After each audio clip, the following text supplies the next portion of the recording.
Welcome to Living for a Living, the first Vancast. Living for a living, baby. How you doing? Oh boy. It's been a long time coming, man. I've been plotting this one in my mind. The amount of times I've said I'm going to buy a van and then I'll do podcasts from the van. I wish I had $1 for every time I said that because I would be a rich man, my friend. Hope everybody's doing wonderfully. I know I took quite a break. I think this is, what is it, October? I think my last post was about 4 weeks ago. Last pod. I needed it.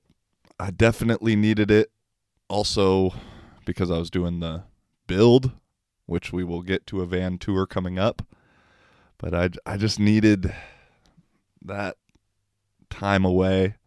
I've been so consistent over the last year and a half of doing a podcast every single week and then posting clips and doing all that stuff on TikTok and Instagram and all that. And I've had some success with it. It's been growing. Thankful for everybody who's been tuning in and listening. But I also needed a break. After about, I think, like I said, a year and a half straight of once a week, every now and then twice a week if I had a guest on. And I was getting to the point where I felt like I was forcing some shit that I needed to say. You know, occasionally it felt like, okay, what am I going to talk about? I don't know exactly. I have some things I want to talk about, but maybe I don't feel super passionate about them. And it was good to get that consistent flow going. But then I think it was also starting to hinder the passion a little bit behind it. And so now I'm back on track for all my YouTube people out there. Hopefully I can edit this a little bit in post. The lighting situation, I'm still figuring out how I'm going to record all this. My best source of light is right here. And so I really need to be recording from like this way, but to all the Spotify people, I advise checking this one out on YouTube because coming up I'm going to do a van tour. I guess I'll also post that on Instagram and shit too so you can see it there. But this is the one to watch on YouTube, I think. Got it. It feels good in here, baby. I got a new mic stand. Oh, let me turn the phone off real quick. Or silence it. There we go. And, oh man, now that the sun's coming out, I'm starting to get even worse lighting in here. So maybe this isn't the one to see on YouTube. Oh well. But we're going to do it regardless. First and foremost, also, another thing I've been working on outside of the van build has been rebuilding the website.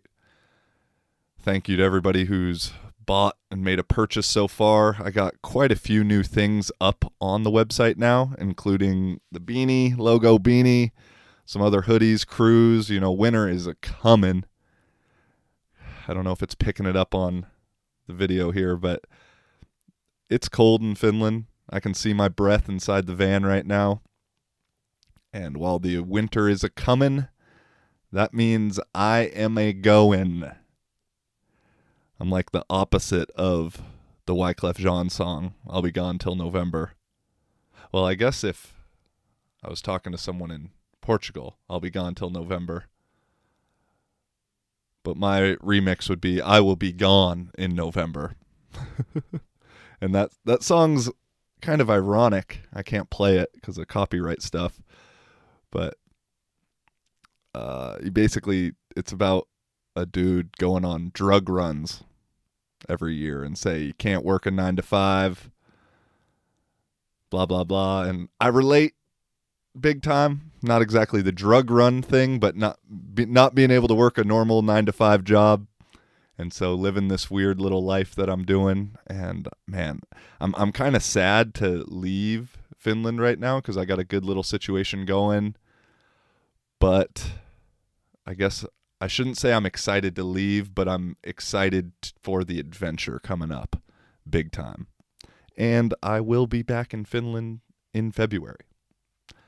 It's not really officially posted and all those things, but I've re-signed for a second season here in Kuopio with the Steelers, so we got to defend that title, go back to back to back. For myself, it'll only be back to back. And that's been something, I think I've talked about it. I don't even know what I've talked about in the last few episodes because it's been so long. So forgive me if I repeat myself. But once I won the championship here in Finland against the Roosters, and then once I had the van and built the van, those two things have been such big goals of mine over the past 3 years. The van dates back probably even 4 or 5 years. Where when I originally went to Vasa in 2019 to play, in my mind I was thinking, I'm going to knock off the Roosters. Because for those of you that don't know Finnish football standings and history, the Roosters have won like 6 out of the last 7 years or 7 out of the last 8 years up until last year. Now they've won, I think, 7 out of the last 9. But Kuopio's won the last 2. You feel me? And so in my mind, I was always like, I want to knock off the top dog. I didn't get a chance to do it in Poland with the Wrocław Panthers. And in every country, there's kind of a top dog that wins probably 80% of the championships. And then at some point, the tide will change and a new team will come in to play.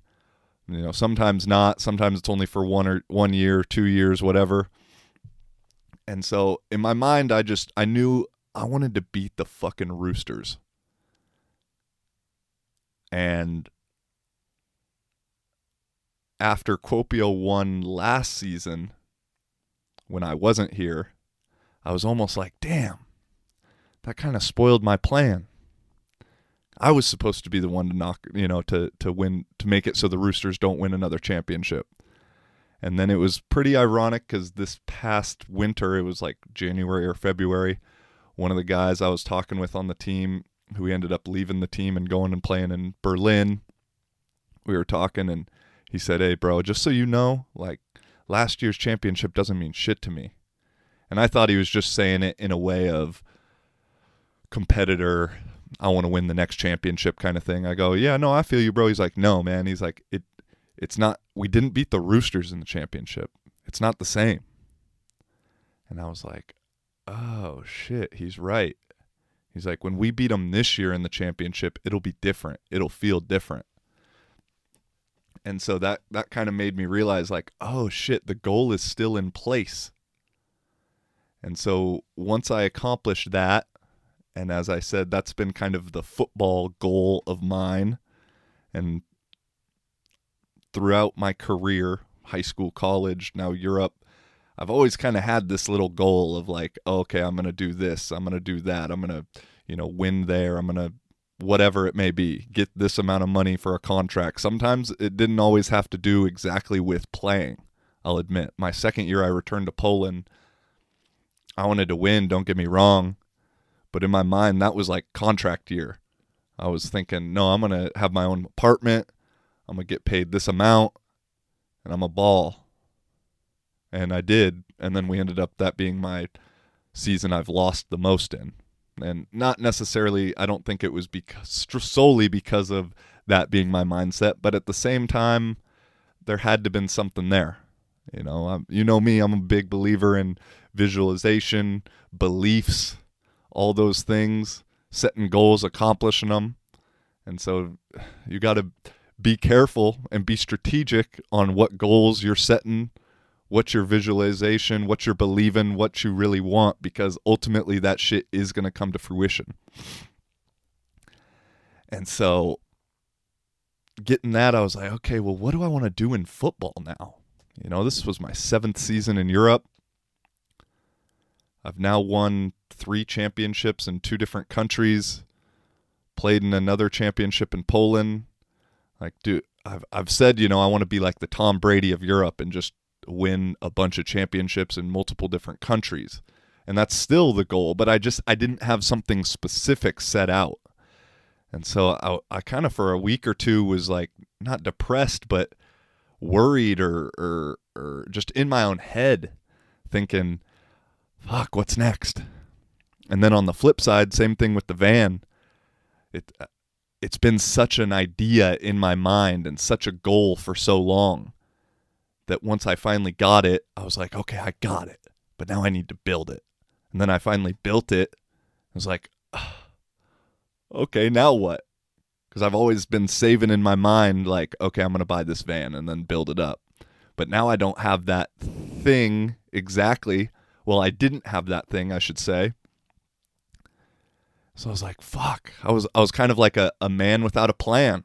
And you know me, my Virgo self, I like having a plan. Even if the plan is having no plan, I need a plan. Which, coming up on this van life shit for winter, the plan is going to be no plan for a little while. It's going to be connect to myself a little bit. But I'm ready for that, and that's what I want. But if I don't have a plan and I want a plan, boy, I get in my own head real fucking quick. I'm sure a lot of people relate. So, over the last month or so, I think I touched on it last episode, as we went on this little like trophy tour with the trophy that we won to all our sponsors, and I got to talk to them, and it was cool, kind of include them. You know, they give some money, and normally like that's all their real connection is to the team. But to come and show them the trophy, take a picture at their place of business, talk to me for a little bit. You know, I like the little bullshit conversation. And some of them had some awesome, we had some great conversations. I don't want to put them down anyway like that. But every time we were at some sponsor place, the trophy itself has every winner in the history of the Maple League, which is the Finnish league, dating back to 83, I believe. 82, 83. Ironically, this Volkswagen's from 83, so that's kind of a coincidence. And as I've mentioned, the Roosters have been the top dog here in Finland for a long time, especially in the most recent history, recent past. And then before them, and so on the trophy, it says like Roosters, Roosters, Roosters, Roosters, Roosters, Roosters, like a lot of fucking times. And before them, the team in Porvoo, the Butchers had won like 6 in a row. And so, it goes Roosters, Roosters, Roosters, Roosters, Butchers, Butchers, Butchers, Butchers, Butchers, Roosters, Roosters, and then there's sprinkled in 1 or 2 different ones. And every sponsor we would go to would mention that and look at that and comment on that. And, now there's 2 Steelers in a row. And after that, I was starting to think like, damn, we got to get a couple more Steelers. And we got to make it so that the Steelers has that brief legacy, and then ironically in a message to the team, Pekka, our head coach, said something, 1 is the first time. When you win it once, it's the first time. When you win it twice, it's 2. When you win 3, it's a streak. And when you win 4, it's a legacy. And I was like, shit. I had been thinking it too. And I wasn't here for the first one, but in my mind I'm like, okay, well, I for sure want to win back to back. Because that's a big thing to do selfishly for my own personal thing. I did it in Portugal my first 2 years in Europe, and it creates a bit of a legacy. Because, I didn't lose once in Portugal in my 2 years there. And so, those dudes love me out there. And even like guys on other teams have a respect for me for what was done in those 2 years. And so I thought to myself, okay, get 2 out here. But then to even put even a bigger stamp on it is like getting 3. And I don't want to get ahead of myself, but I'm just explaining all of this because these long-term goals really help me in my day-to-day life and how I function and how I go about things. And so I was like, yeah, that'd put 4 Steelers plaques on the trophy. That'd be pretty fucking dope. And then, I'm sure they'd be in a position. I'm not saying I'm the reason they're winning. Obviously, they won it before I got here. They can win it after I'm gone. Same thing with the Devils in Portugal. They won it either this past season or the year before without me there. And I take just as much pride in those wins too, because it's this feeling of leaving something that you left behind. And so football, I was like, okay, that's what I want to do. I like my life here in Kuopio. I like the team. I like the coach. I like the city. I can be here for another season for sure, and possibly 2. And so then I was like, okay, well, what about other life ideas, thoughts? I want to travel as much as possible. And now with the van, that makes it pretty easy. Get the vlogs going. I still need to generate some form of idea or goal with the vlogs, and I'm excited to do the podcast while traveling. I got a real good setup now that I'm fucking stoked on. But I just don't have it set in my mind, this specific goal. And I was kind of like going back and forth too on, do I even want to vlog while I'm on this road trip? Because part of me thinks when you're vlogging, you're not living exactly in the moment. You can, but also there's so much extra to it with the editing, with thinking about it. It's then hard to be truly living for a living. And I was starting to be like, would I be kind of a phony? Like I almost feeling like that. And then this last weekend, I was at my girl's place up north, or girl's parents' place, and we were comparing stories and stuff, and the dad was showing some video or just like photo album, what's it called, slideshows of some of his hikes and travels and stuff like that in Finland. And then she was like, well, show him the videos that you did already with the van. And so I did that, and then I showed him some of the Nepal stuff, which really blew up. And while I was doing the Nepal stuff, that really was my goal. Was like, this shit's going to be big. And I was glad I did it, because it made me realize, damn, no, I for sure need to vlog this shit. I got to figure it out my own little way. But man, it was just so much fun to reflect and watch those videos and be able to share them with somebody 2-3 years later. And I've always said, in 20 years, it'll be even fucking better. And so I still, like I said, I'm still working out exactly the goals in mind of what I want to do exactly from that travel side of things. It's easy just to say, well, I want the vlog to get big and blah, blah, blah, which I do, and do some more travel content. I'd love actually to get it to a certain point where I don't have to film myself, where someone else is filming me.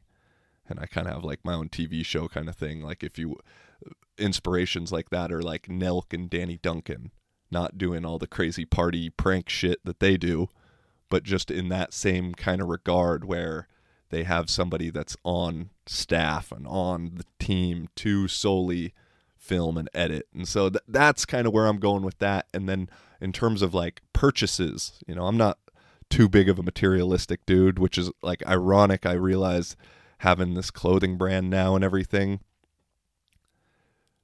because I'm constantly thinking of ideas of like, oh, that'd be dope, that'd be sick, but do I need another t-shirt? But then with purchases, it's like, okay, I got the van, I got it built, now what do I save my money for? What do I try and earn? And my pinned tweet on Twitter, which I probably did 2 years ago, I said, like, in the next 4 years, I'm going to buy some land and a small farm in Portugal. And I've realized that's the overarching. I think maybe I shot my load a little too early on that tweet and said 4 years. I don't know if it'll happen in 4. And shit, if crypto takes off, maybe it will. But that's the ultimate big goal that I'm looking ahead at which will eventually kind of be the quote-unquote retirement plan from this crazy 9-to-5 job that I have, I need to retire. Or, it'd just be a place then to do all the content and stuff like that, especially during the off season. And then whenever I quit playing football, I don't know when that'll be. It's too much fun right now. But then on some like smaller little purchases, I'm like, damn, I must admit I feel cool to be in like the Volkswagen gang. Messaging some people on Instagram that have Volkswagens, hopefully going to meet up with this one dude who has a Westfalia, traveling around Europe like me. It's like a cool little group. And so I was like, man, I wouldn't mind actually having maybe a little smaller van like a Westfalia for an everyday driver kind of thing. Or like an old Beetle. Those old Beetles are sick. And then we've been rewatching Sons of Anarchy lately. And so I'm like, my spirit animal is Jax Teller for sure. And so I was like, man, might be kind of dope to have a Harley too. So those are kind of now like in my dome for things I'm working towards, things I'm visualizing, believing, putting the law of attraction out there, which, as I've said, like, you got to put it out there, but then you got to go fucking work for it. So that's just a little catch up and a therapy session to start that off with where I'm at mentally right now. As I said, the van build is pretty much done. Like, it is done. And it's not perfect. It's not the most pretty thing in the world, but I am so damn proud of it, man. So proud. I surprised myself. I've done some decking in the past, redoing my parents' decks back home and having to cut and do angles and screw, drill, da-da-da-da-da. But that's all like building flatland. I've never had to build like up and out and all that kind of stuff. And just the process of drawing something up, visualizing it, thinking about how it's going to happen, how you're going to make it work, measuring, thinking, oh, well, there's a wheel well in the way there. There's this, the dimensions change. How can we fix that? I really enjoyed just the way that my brain has had to think during all of this. And I did this with relatively not too many tools. If I had a true table saw, this shit would be even better. But it's still pretty damn good. And I have to admit, my mom's brother, my uncle, he built our house back in Washington. And him and both of his sons, who are like my two best friends probably in my family, my two cousins, Ryan and Jay, they're like really good with their hands and building and doing shit like this and remodeling houses and building the shed and all those kind of things. And I was always the sports guy. I think at times got looked down on like the pretty boy. Even I wasn't the pretty boy, but in comparison to them, I was. And so I have to admit, throughout building this whole thing, I just kept thinking like, damn, I'd really make Ryan J proud and my Uncle Danny. And that's, I don't know. It's like this thing I've proved to myself, I guess. I've throughout this shit, you realize these like weird little inner demons, inner battles that you have and who affects them. And it's never their fault or their reason. It's all this internal shit that we generate, whether it's through growing up or parents or whatever, traumas and experiences. And I was like, damn, one, I miss them because I haven't been home in over 2 years now. And then I was also like, damn, they'd be proud. Like I'm doing something at least that I can't see them, but they would fuck with. It's like I'm with them in a certain way. And so that's been really fun. And man, I'm trying to think of some of the issues that I've ran into while building. Luckily, there wasn't that many. I've gotten super lucky, kind of as always. I was originally planning on doing some hardwood floor in here, and so I started to do that. My girl had some like leftover or old hardwood floor slats that I was going to use, but they'd been sitting in the garage for like 3 years, so they were not that straight. So it was going to be a task to get it done. And luckily, pays to be nice, good to have friends in high places. A guy I know here has a flooring company, and he said, hey, you know, I got this leftover flooring stuff that's like a sport court that they use for badminton facilities, which I didn't know there were such thing as badminton facilities. He said, if you want, you can have it. I said, oh, okay. And at the time I was like, oh, I'm going to do the hardwood floors, but yeah, sure, I'll take it. Lo and behold, that shit saved me, man. And it's wood. It looks like wood, but it's not. And installing it was about as easy as could be. Just had to cut it out with the X-Acto knife and get a couple pieces that were a little funny fitting. And so it looks fucking amazing, and it'll last forever. So that was like one hang up that just like instantly got solved. And then other than that, there really hasn't been too many things. My stove setup is a little ghetto because I ordered a German camping stove off of Amazon, which has different hooks and hookups and connectors than what they'd use here in Finland. And so I was like, fuck, am I really not going to have a stove until I at least get to Germany or Poland or whatever, you know, which would be 3, 4, 5 days. But I ended up kind of just making something work. And I don't think would pass fire code, but it'll cook some eggs and make me some coffee for at least 4 or 5 days. And again, then got a propane tank given to me from the team, from Pekka, who it was just sitting in the team office that they were going to throw it away. And I was like, what are you guys going to do with that propane tank? He's like, I don't think anything. You can have it. Let me make a call. All right, yeah, it's yours. So just weird little things like that, just all coming together. Yeah. Here, let's do the van tour. Alrighty, for a little podcast van tour right now. It's raining super hard outside, so I can't really, I don't know how I'm going to do this.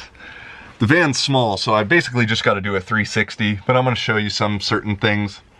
Okay, so check out my ghetto handle I've created. Like I said, there's still a few things in the works. Got this at an old belt. Damn, I don't know if I can do it one-handed. There we go. So that opens. Got the rest of the belt also as a handle, you know, which also the belt is used for little things right here too. But okay, so now you're outside. Come on in. We'll start right here in the kitchen. Okay. Luckily, I got super lucky. I thought I was gonna have to build the kitchen, but had this old like office kind of desk thing that wasn't being used, and the stove fit perfectly right here. So as you see here, ended up jigsawing this out. So that lifts up. Got my stove right there. I'll end up using that propane tank. I put it right there, hook it up, and that's how we'll be cooking. And then underneath, got all my cooking supplies, all that kind of stuff. I still gotta reorganize and figure out where everything's gonna go. But the best thing about this little kitchenette is this, which for van life is crucial, because if you have doors, they can slide open and anything like this. So that is set, and then I could lock it if I want, so people don't steal my pot and pans. But that saved me a lot of time, because I thought when I initially started, I was just gonna get the bed done and the kitchen done. And then I didn't think I'd have time to get kind of my little seating area, which I guess we'll bring you into right here. As you see, had the podcast set up. Got that camera right there. I think when I have a guest on, I'll have the camera like right here, and then guest. But again, I gotta figure out the lighting situation. I don't know exactly how it's gonna go. So I can't really show you it exactly, but this table lifts up and then can sit right here, so I have all this space to walk around. And then I built this little box right here. Nothing is in it, but it lifts up right like that, opens up. Sorry, I can't show you exactly because of that. And then probably my favorite thing on this, again, it's gonna be hard to show, is under here. Open that up. We got the throne. Lift that bad boy up. And I could literally be shitting while I'm podcasting, baby. You'd never know. So, I'm not sure how the smell's gonna work out. We'll figure it out. But I got some solution in there, should be all good. Okay, let me put that back.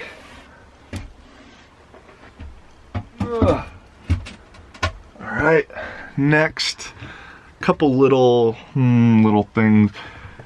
Got my whiteboard right there for any notes I need to do. Buy toilet paper, clean the toilet, that kind of shit. As I said, well, I finished recording the podcast before I did. The one thing I didn't get to, that's going to be the project for next year, will be like solar and electricity. So for now, I just have these LEDs that are battery powered, like 3 AAAs. So I have one right here that I can hit right as I walk in the door. I have one right here that I can actually hit from when I'm sitting in the driver's seat. And then I have one back there that I'll be able to hit from when I'm in bed. And then I can also hit when I open that door too. So that's the kitchen and the living room. Now we'll go to the bedroom. This kind of reminds me, I was on House Hunters International when I lived in Poland, and I had to do like a introduction video, or like a audition video, I should say. And I did it like MTV Cribs and filmed it myself. This kind of reminds me of it. So we got the bed. This is where all the magic happens. I have yet to sleep on this yet, but it's a full-size bed.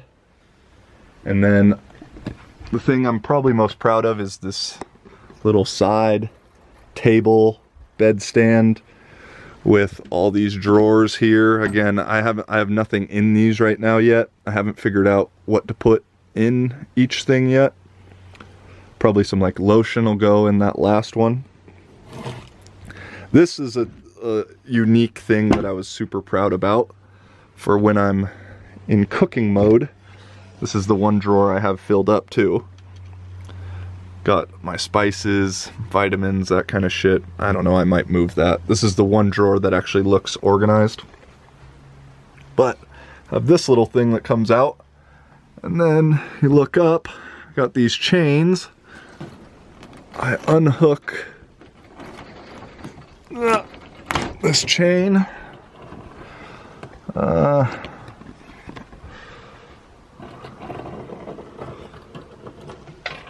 Go like this. There we go. Go like that. And I got this little desk, or little counter, which I might need to go buy some longer chain because it's not super flat. I'll see exactly how that feels or works. But I could, my next thing I also need to buy is a stool, because I'd like to have a stool to go right here so I could be chilling.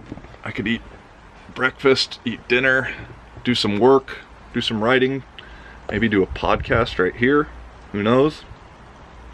That actually could be a cool idea. because the lighting is good if I open the door. But it also provides me, when I'm cooking right here, with a little bit extra space. If I need to, like, it's strong enough, I could cut on it. I could just have some other things put right there, some bowls, you know, take it off, put it there. And I wasn't planning on doing that. That was like a spur of the moment idea that I'm pretty fucking excited about and very proud of. What else? I think in the future, in this box will be like the extra battery and like inverter will be like right here. So I have power available, because also the other battery is right here behind the driver's seat. Crazy thing about this van is to check the oil. I literally check the oil from right here. I undo that thing. So you can be in the car and checking the oil. What else? I guess nothing too more exciting. Just under the bed, we got a bunch of storage. So much storage and no shit to put there. You know, I got these like have nothing in it really. Some stuff for the toilet. And then in the back, I got some crates. Some old carpet that is under the floor here. That I don't know, I just feel like it's good to have. That box has nothing in it. Just a place to put shit. And shit I don't have. Oh, and then my closet. Last but not least. Closet right here. Undo these. Bring that down. And got all my clothes right above there. Probably end up putting my like computer up there also. And yeah, I think that's like I said, I'm just waiting on the cooler. Cooler will go right down there next to the propane. And then we're good. So that is the van. I ended up probably spending about, I don't know, $250 to $300 on all the wood. Got the flooring for free.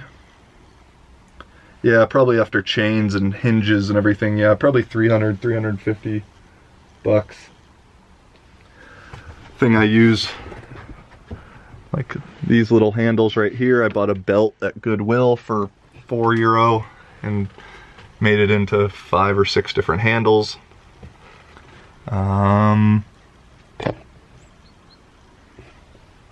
Yeah.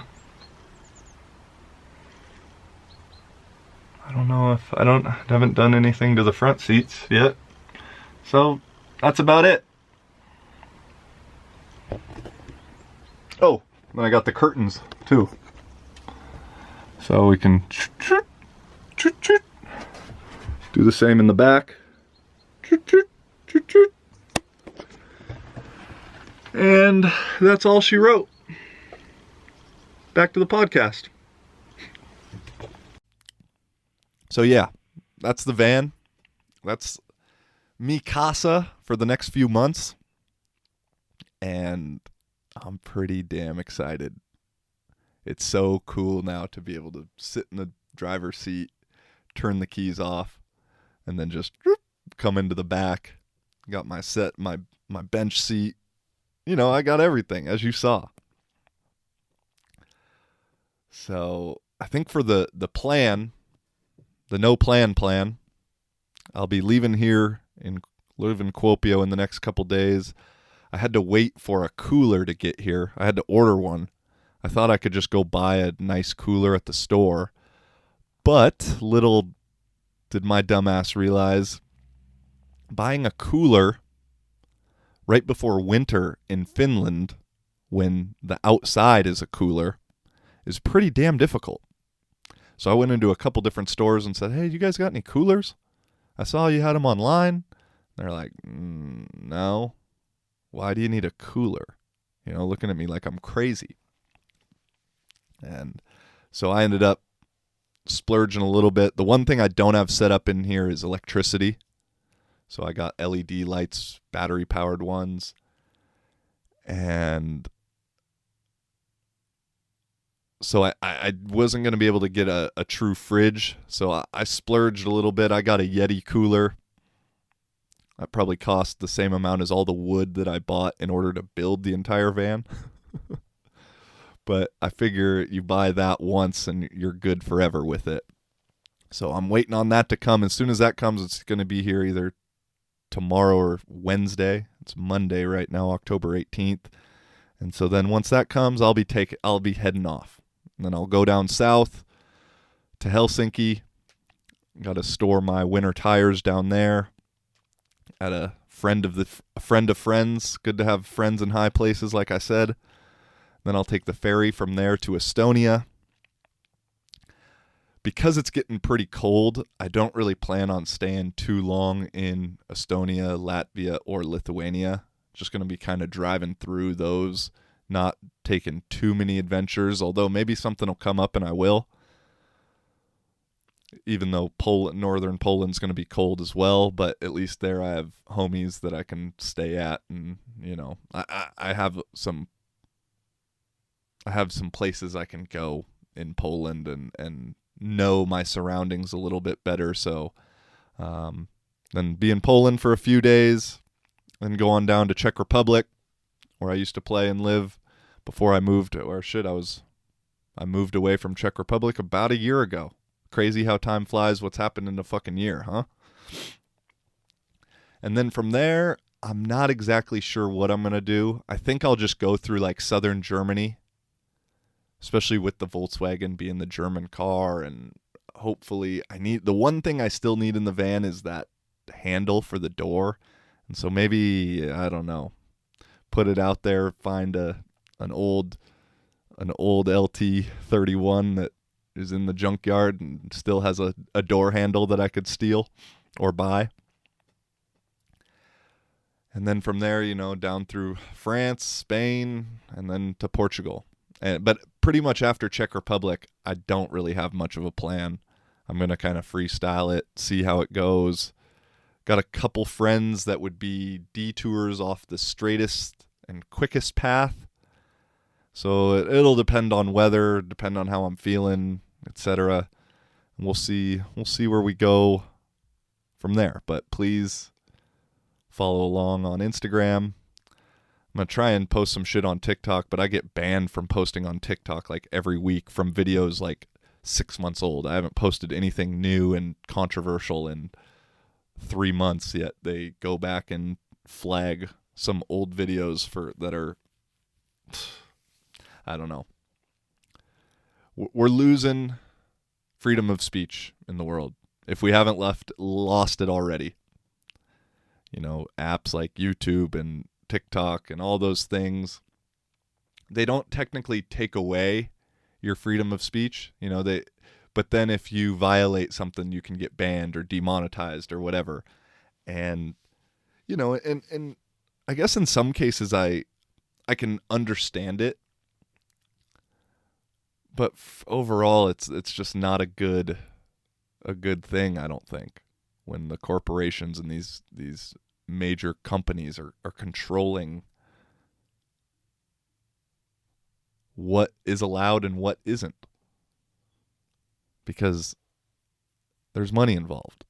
You take anything that's going on right now over the past year and a half, 2 years, with the news media and the coverage of Joe Rogan and horse dewormer. You take, any statistics that go against the norm regarding what. And that's the thing. I don't even want to say it just because that shit gets flagged. Like, they got robots listening for that on all of these apps.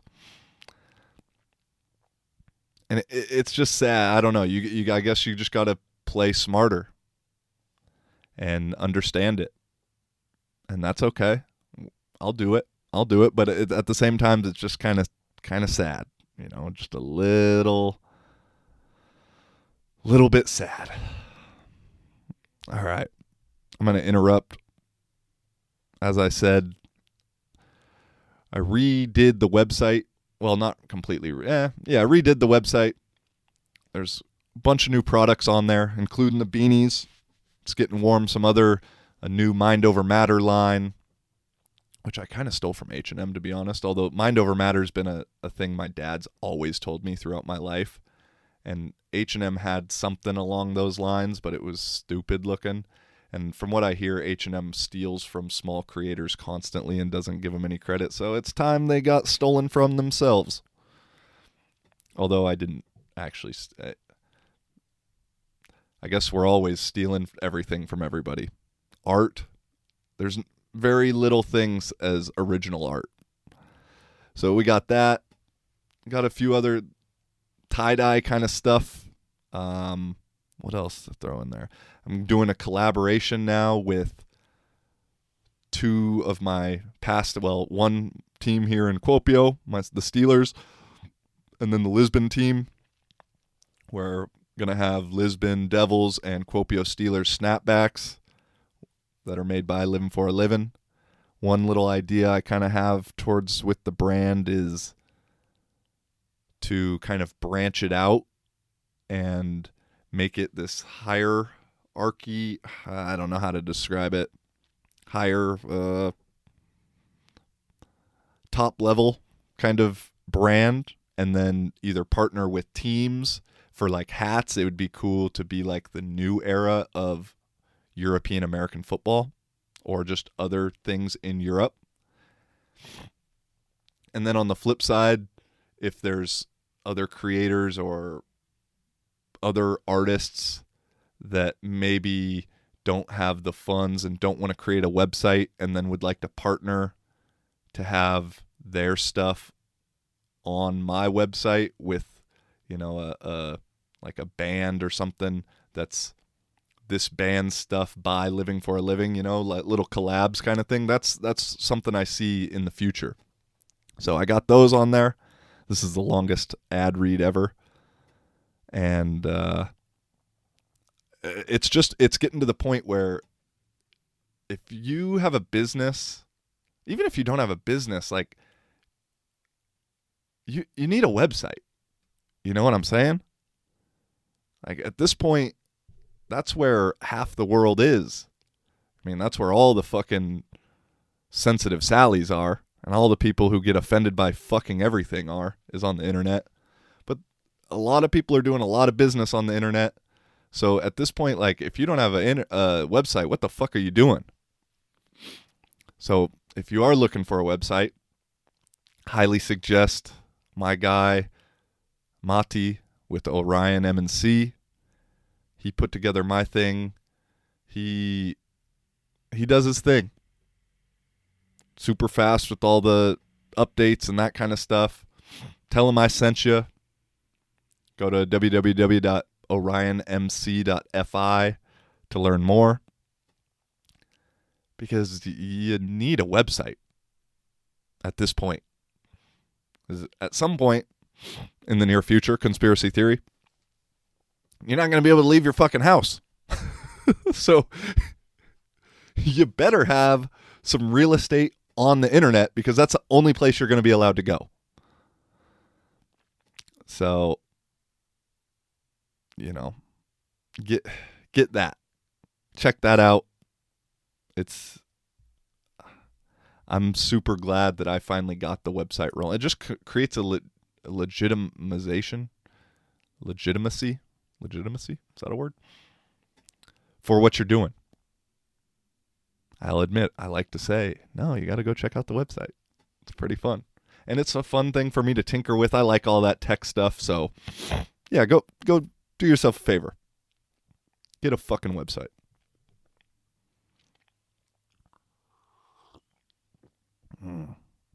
Okay. I've been off the pod for 3 weeks. I got a lot to fucking say. This is going to be a long episode. And one thing, speaking of fucking coffee, is caffeine is a hell of a drug, boy. Part of the reason I also didn't record over the last 3 weeks was I kind of got a little sick. And amidst getting sick, I decided, okay, I'm not feeling super great today. I'm not going to have any coffee either. And that was a mistake, because that made me feel even worse. And I was like, damn, I have a really bad headache. I must be fucking sick. And the next day I didn't have coffee either. And then I was like, third day I was like, oh, okay, well, I still feel like shit, but let me have a little coffee. As soon as I had a coffee, I just immediately felt like 85% better. I was like, oh, I wasn't actually that sick. I was just having some caffeine withdrawals. Because throughout this build, I have turned into a middle-aged man, working in the garage, drinking 6 coffees a day, getting the work done, and just having a beer, sitting in the garage, admiring my work, enjoying the silence. And then, there was one night where I did all that, and then I went up and saw that the Lil Nas X VMA performance was on, and I was like, Jesus, this is not good for the youth. This is sending a bad message. Somebody needs to do something about this. And I was like, holy fuck, I have turned into my dad.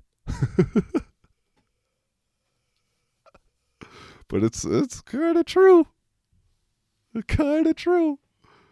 But there is something special about having a beer in the garage. Had a friend or two come over. We're having beers in the garage. Yeah, check it out. I cleaned the garage 3-4 times amongst the van build. Like taking pride in the garage. Workshop. Yeah. But, while I was sick, I ended up watching Squid Game, which fucking everyone and their mother is talking about.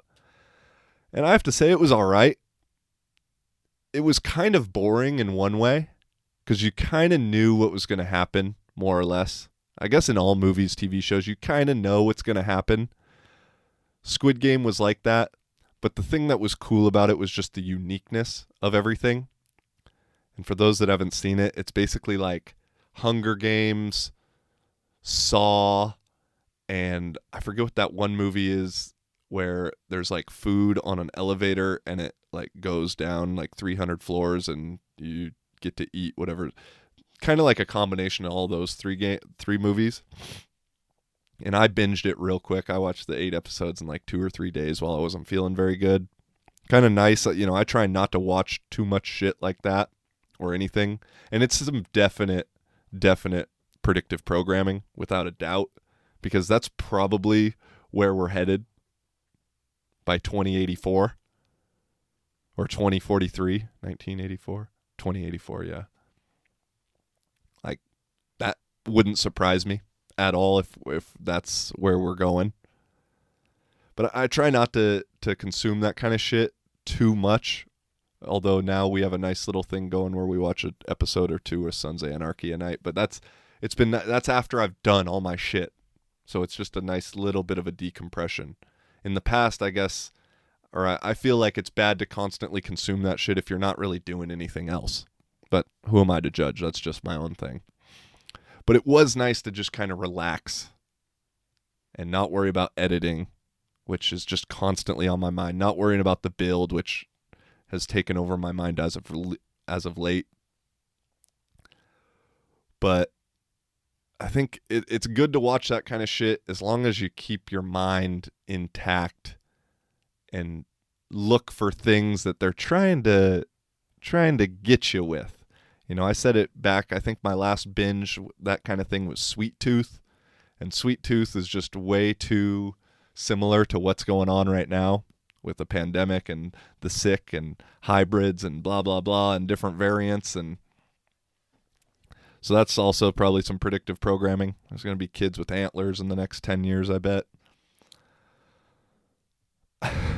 But, yeah.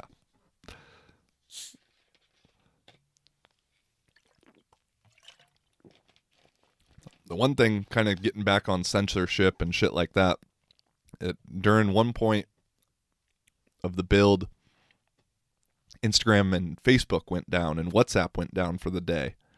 And I'm like proud to say I didn't even notice. I noticed that WhatsApp wasn't working, but I didn't even notice that Facebook and Instagram weren't working. And again, that's all fishy. I'm not going to jump into conspiracy stuff, but kind of ironic that the day after some quote unquote whistleblower goes and talks on 60 Minutes about all the things going on in Facebook and yada yada, that it server goes down for like 8 hours or whatever. You'd think a company like that would have some backup plans in place. But even the whistleblower of it is a little sketchy to me, to be honest. Anytime, like, you know, Facebook and Instagram and whatever app, like, censors any information about what's been going on the last 2 years and, you know, anything like that, yet they're showing videos of the people talking shit about their app. You would think they would censor that one. And so they want people to see that for some reason, some way, shape, or form. And I heard or something that the whistleblower then really wants like government to have more control over the internet. And so it's like this all, there's a reason for all of it, which government and Facebook, all them, they're all in cahoots. Creepy ass fucking Mark Zuckerberg, man. Looks like a really nice guy.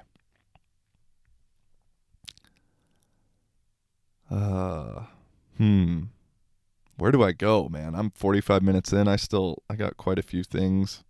I guess since I'm sort of talking about conspiracies, we'll get into the topic that just everybody can't not talk about, the old Corvid, and just some interesting things that have happened.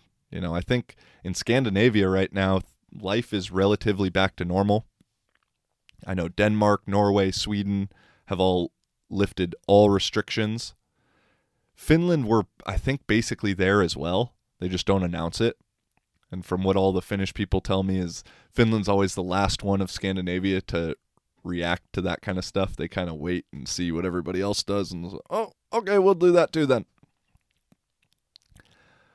But in, I believe, all 4 of those countries, I know Finland specifically, the government has came out and said that males under 30 shouldn't get the Moderna jab. And I'm still jabless, will be, but shit, I'm 31. And it made me think like, well, I'm almost under 30. Like, what? How do they know it's just 30? Like, I'm playing it extra safe. Like, 1 year, I feel like I'm 25. So I'm not, you know, I wasn't going to take it in the first place. But then just to think, oh, well, under 30. And then on the flip side, you know, the U.S. and other countries like, we need all people over the age of 5. And now soon to be newborn babies can get it. It's like, oh, dude. And maybe everything will be all right. You don't ever get to hear about the adverse effects, which are happening because those are censored. But it's just weird, you know. And I had someone the other day ask me, have you gotten it yet? And I said, no. And it was like, Finnish people are cool because it's always like civil conversation. There's not this like super like argumentative thing regarding issues of freedom and choices. Like, there's a big emphasis on freedom of choice here in Finland, and I really respect it. And there's a big emphasis on like minding your own fucking business, which is ironic. Like the American guy saying, like, the thing I really like and respect about Finland is the freedom and people minding their own fucking business. It's like, that's supposed to be America. Freedom. But my friend said, well, have you gotten the vaccine yet? I said, no. He's like, dude, you just should. And I was like, nah. You know, I don't want to get into that thing either. Because even no matter what I say,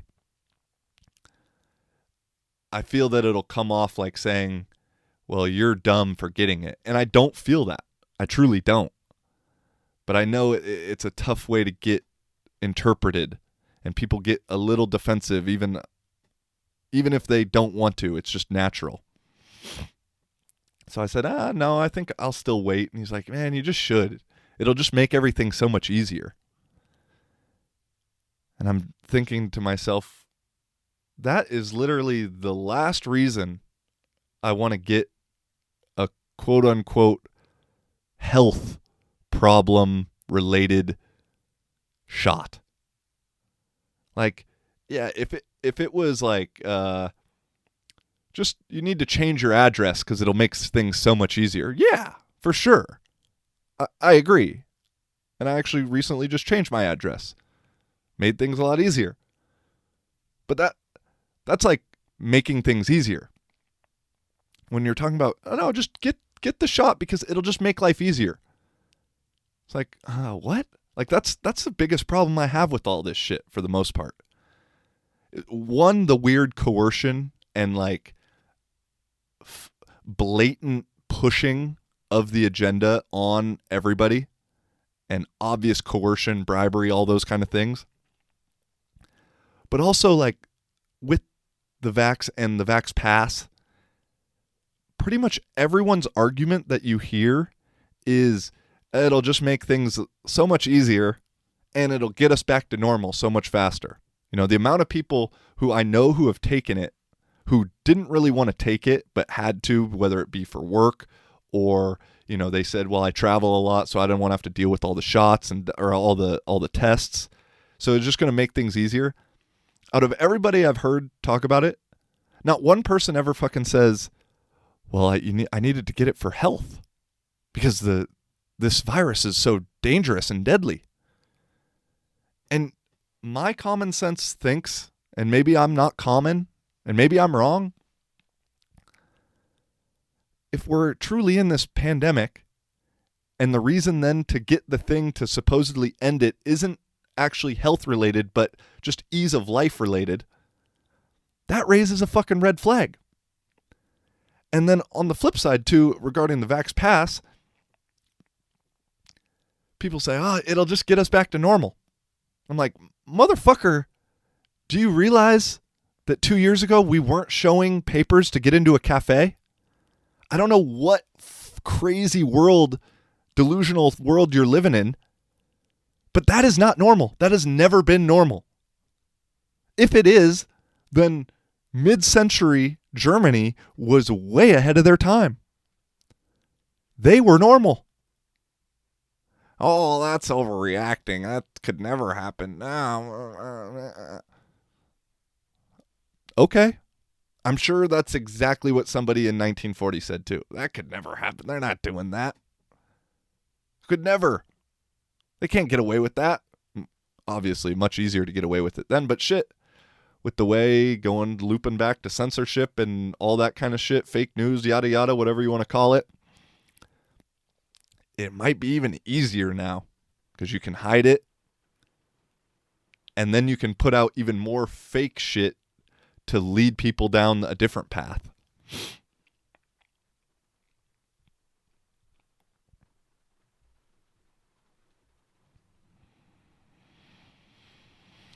Last thing on that, well, shit, I mean, I don't know, a couple more things, is this last week, I met a guy, a friend of a friend, a Finnish guy, who's a pilot and works for a Kazakhstan airline, Kazakhstani.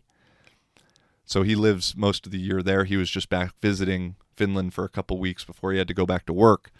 And this kind of conversation came up, and he said, you know, I have the Sputnik one because Kazakhstan in relation with Russia. He goes, but the craziest thing is when I come back to Finland, I still have to get PCR tests and do everything as if I'm unvaccinated because the EU and Finland doesn't recognize the Sputnik and doesn't say, you know, it's legit or whatever. So here this guy is vaccinated, yet he has the wrong one. And, you know, the whole thing is we all need to get vaccinated. And so if this to me isn't just obvious that it's a political thing, and then on the flip side, his wife has the Pfizer from Finland, and then when she goes to Kazakhstan, exact same thing for her, where she has to get tested, basically do everything like she's unvaccinated. Yet she has it, and he has it, but it's the wrong one. And so that just, if that's not fucking obvious that it's political and about some money, I don't know what is. You know, and then I asked him, I said, well, does Finland recommend you to get the Pfizer also? And does Kazakhstan then recommend her to get the Sputnik also? He goes, no, not at all. They don't say that. And so in my logic, which could be flawed, who fucking knows these days, that would make sense then to me. If you're not going to recognize you're going to say one is illegitimate, then you need to get ours also. But the doctors themselves aren't saying to do that. So you're going to be vaccinated, but then we're going to treat you as you're unvaccinated. I mean, none of this shit makes any sense as it, like, logically from the health standpoint. It makes a lot of sense from money and control, obviously. But when you truly look at it from health, there's very little sense. It's hard to follow the path of rationale. And then, speaking of pilots and air travel and all that kind of stuff, I saw that the Southwest pilots and maybe Delta also and some air traffic control people went on strike. But then I tried to look it up a little bit, and New York Times articles, LA Times articles. They were not, it was not a sick out. It was not a strike for the vaccine mandates that were being put into effect. It was just a coincidence. It was weather related. It's like, oh, thousands of flights all over the country, all weather related, all having to do with just normal like lack of workers. Interesting. But that's the media for you. I myself am encouraging all of the strikes to happen, especially airline ones, from the comfort of my van. And that's what people are like, you want to drive everywhere? Why? You could just fly. It's going to take so much longer. I was like, yeah, but I get to do me. I don't have to do anything I don't want to do. And really, driving is the way to see and travel. Trains are maybe a far off second. But when you fly, you basically just teleport to that place. And yeah, that's good for changing continents. But within the continent, like if you truly want to see some shit, truly meet people, driving through the little towns, stopping at the gas station, little cities, that's the way to see stuff. And so that's what I'm like excited about. And the fact that I don't have to take a test within the EU. I'm free to roam. Yay! But yeah, just I guess kind of last thing, a couple last things. Kyrie Irving, is protesting, I guess you could call it, getting the vaccine, which New York and California are a couple of the states that have like made it mandatory for everybody working there. And, it's just funny for me to see people who support Kyrie and then the people who are, calling him an idiot. And it's sometimes like flipped of who I would have thought it would be. I see on Twitter, and Twitter is a bad place, I know, because half the people in the replies are like Russian or Macedonian bots that are going on. Look into that too if you don't believe me. That's a real thing. But I've been shocked about the people I actually know, like real people I know on Twitter, who will say, Kyrie thinks he's this revolutionary and thinks he's this and that. Coming from one of my black homies that lives in the Bay. And then on the flip side, like, I'm not a big Kyrie fan. I've kind of disliked him throughout the years. I don't know exactly why. Maybe dating back to him talking shit to Kobe when he was in high school. I've never really liked Kyrie, never been a fan or a supporter. But fuck, I respect the shit out of somebody standing up for what they believe in, willing to put their payment, their salary on the line. I know he has a lot of money already. He's comfortable, but he's also losing a lot of bread. And then also putting yourself in the villain role in the media and society for people just to have free game talking shit about how you're crazy and you're this and that and selfish and yada, yada, yada.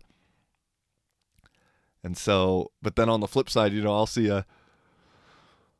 one of my, like, kind of redneck homies. Kyrie Irving's the best. I'm like, what the hell? This COVID stuff has made some interesting groups come together, both good and bad. Or on both, I shouldn't say good and bad because it's not really good, but just on both sides. Predominantly speaking or demographically speaking, black people are the most hesitant in order to get the vaccine. But then also on that same side is also a lot of like true diehard Trump supporters. And so Trump supporters and diehard Trump supporters and black people are on the same team. Meanwhile, everybody else who disagrees with everybody else on every other little thing agrees that, we need vaccine passes. So it's kind of funny how weird little things like that bring us together. It's just been interesting, everywhere that I've lived over the last year and a half, 2 years while this shit's been going on, Spain, Czech Republic, now Finland, everywhere at one point was like the height and one of the top 10 worst places with COVID. And then everywhere has also been like one of the top 10 places where it doesn't exist. And I just don't understand how people don't understand you're not going to beat Mother Nature. You can't just run the clock out on Mother Nature. When I first got to Czech Republic, they were saying, we were very diligent about wearing masks in the beginning. We shut our borders, so COVID didn't come here. And I was like, okay, well, you think it's just going to be like, we couldn't get in there, so okay, we'll go around. Like, no, dude, Mother Nature, if she wants to win, she is going to win. You're not going to take a knee for 3 downs at the end of the game on Mother Nature. And same shit, Finland, it's been like that. And then I don't even listen to stats or anything, but I just hear from, Kuopio's, it used to be one of the least infected places in the world or in Finland. Now it's like one of the top. I'm like, well, yeah, like that's how this shit works. That's how nature works. Cycle of life, circle of life, whatever the fuck it's called. It's just the world is upside down. And if you need some proof for that, I got it in a sentence. In the last month, I've had cornrows, and in the last month, Dave Chappelle has been accused of having white privilege. Look no further for why the world is upside down. It's that Dave Chappelle stuff, dude. I mean, our society is just so fucking soft. And it's really online. I don't think it's actually in person. I very rarely run into these crazy offended by everything people. I'm sure they're out there, but for the most part, they are just loud and screaming on the internet, not in real life. Same thing. Gruden is fired over some comments he said 10 years ago. Racist, misogynistic, homophobic. They have no place. We got fucking every sports news anchor crying on the fucking air. And I've been trying to look up to see exactly what he said. I know he called Roger Goodell a pussy. That's not a lie. He said something. I think he called Roger Goodell a faggot or something. He said the thing about the black dude's lips or whatever, which, like, yeah, not a great thing to say. I'm not going to sit here and say, like, everyone should go say that. But he said it 10 years ago in a private email while he wasn't working for the NFL. Meanwhile, we got Urban Meyer with his fingers up not his wife's ass the night after a game, and he's still got a job. Same thing. Chappelle said it best.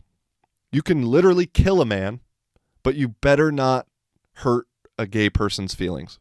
And you better not hurt Roger Goodell's feelings. Maybe those are overlapping. Roger Goodell, fucking pussy, dude. I'll say it. Cancel me. And the crazy thing with Gruden, the whole Gruden thing is they were only looking at those emails because of the Washington Redskins thing, or Washington football team, excuse me. Gotta be politically correct. Over Dan Snyder and whatever the other owner type of guy was. They're only looking into his emails because of that thing. And that just got swept under the rug. But that just, again, it shows the example of all of this shit, that it's just about the money. Because they can get a quick scapegoat in an employee of Gruden, and then that can distract and detract from everything that the employer and the owner is doing.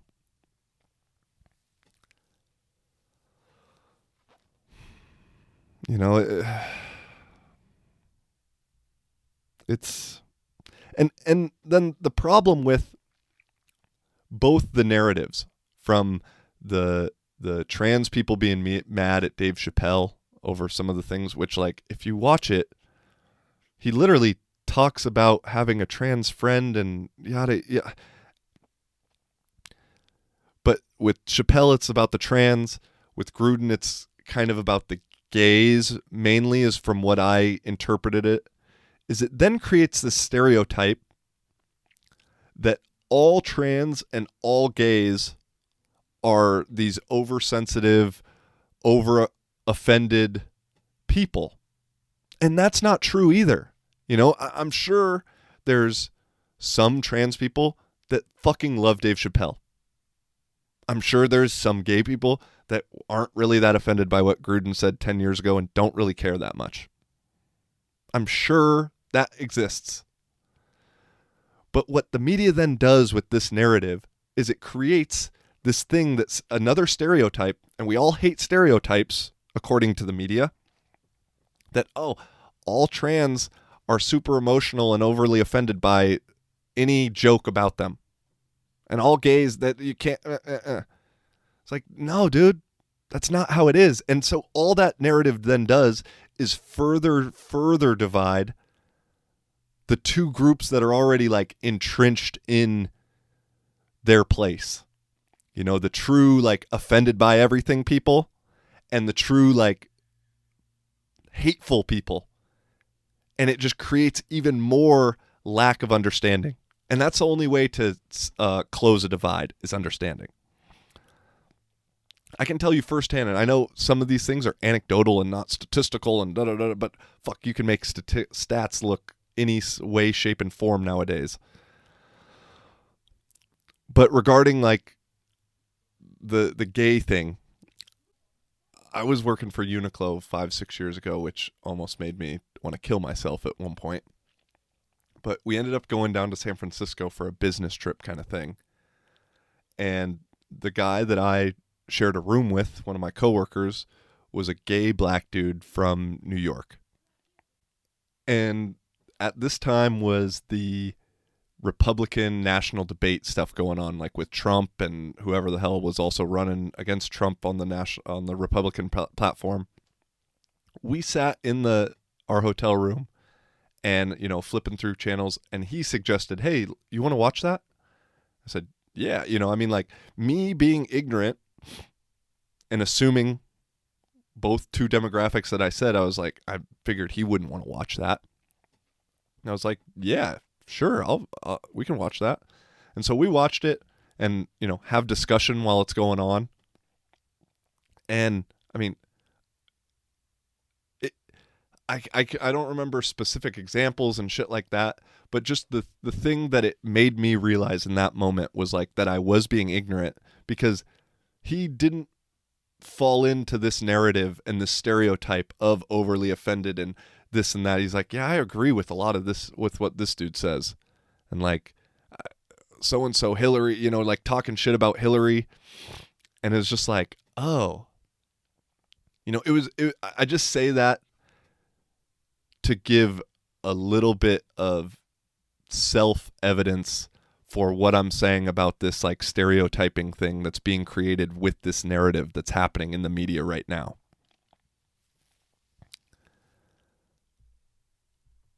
And I hope I hope that people in real life, just don't fall trap and fall, I don't want to say victim, but fall into the trap of like all this shit that's going on online. I don't think they will, but man, it's a good machine that they've built, and it's a good system that it's difficult at times. I find myself, reading Twitter, reading stuff online that's like, oh, you literally, this person can't be real, and they're probably not. I think Tim Dillon yesterday on his podcast said that like 19 out of the 20, or maybe this was on Rogan, I don't know, 19 out of the 20 like Christian extremist groups on Facebook are like ran by Russian bot farms or Macedonian bot farms or something. Yeah, speaking of Rogan, I mean, dude is a trip. I mean, it's just amazing to me the hate that he gets for just talking to people. But that's a huge example of just goes to show people don't actually listen. They just read headlines and just get manipulated so easily. And ultimately, man, dude, life is beautiful. Life is truly fucking beautiful if you don't let all that outside noise enter into yourself. And that's a reminder to myself. I preach not watching the news and not consuming too much content and stuff like that, because it's all a diet. It's all you're ingesting it, whether it's bad food or it's bad media, whether it's bad music, whatever it may be. Like, it's going to have an effect on you and going to have an effect on your vibration. And it's hard. Don't get me wrong. It's super hard.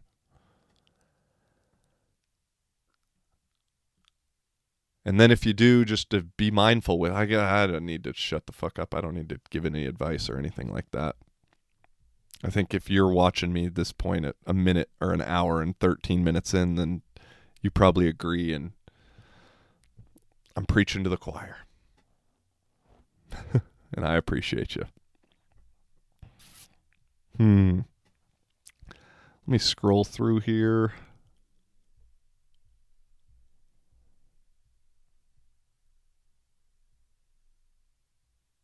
I saw one tweet, my last thing on COVID, was that we should just replace all students' desks with restaurant tables, so that way kids don't have to wear a mask all day.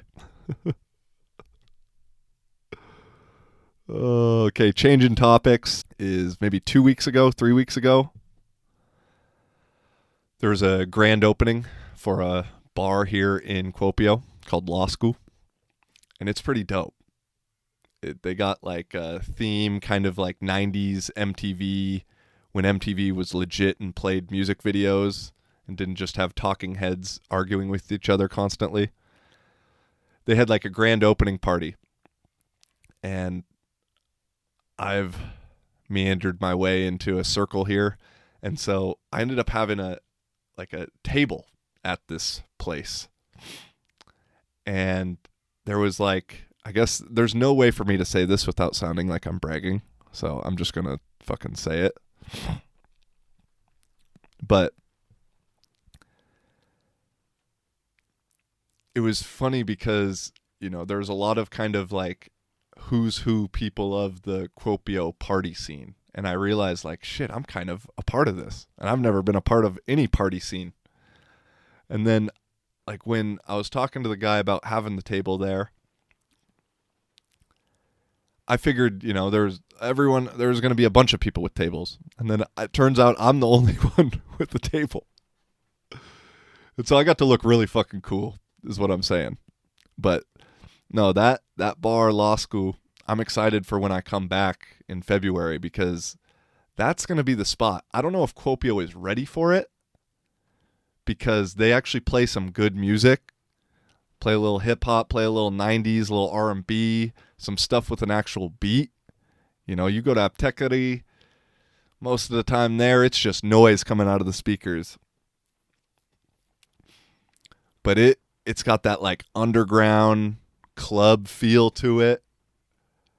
And now that everything's open till 5 a.m., I think it has a lot of potential. I'm excited to have some post-game celebrations there when I get back in February, some wintertime fun.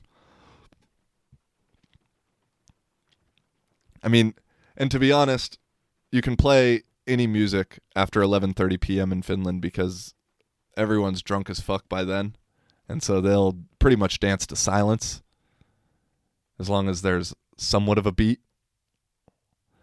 But whenever it does catch on, that night we had there was fucking fun, boy. And they were playing some jams. It's just like that 90s, 2000s hip-hop. It's a different party atmosphere. So I'm pretty stoked on that. Looking forward to see what comes there, because I think it's about to take over in Kuopio, to be honest. Alrighty. Well,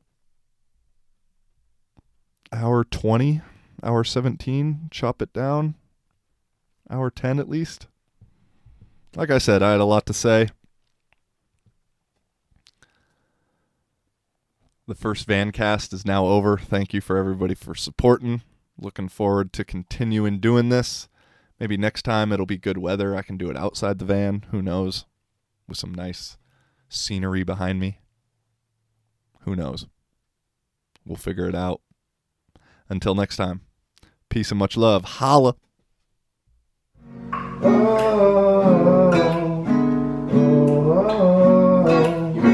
Tell me, baby. Yeah. What's that story? I've been thinking about you lately. Yeah, come on. Tell me, darling. What else? You're a star girl. What else? How the fuck do you not know the deal?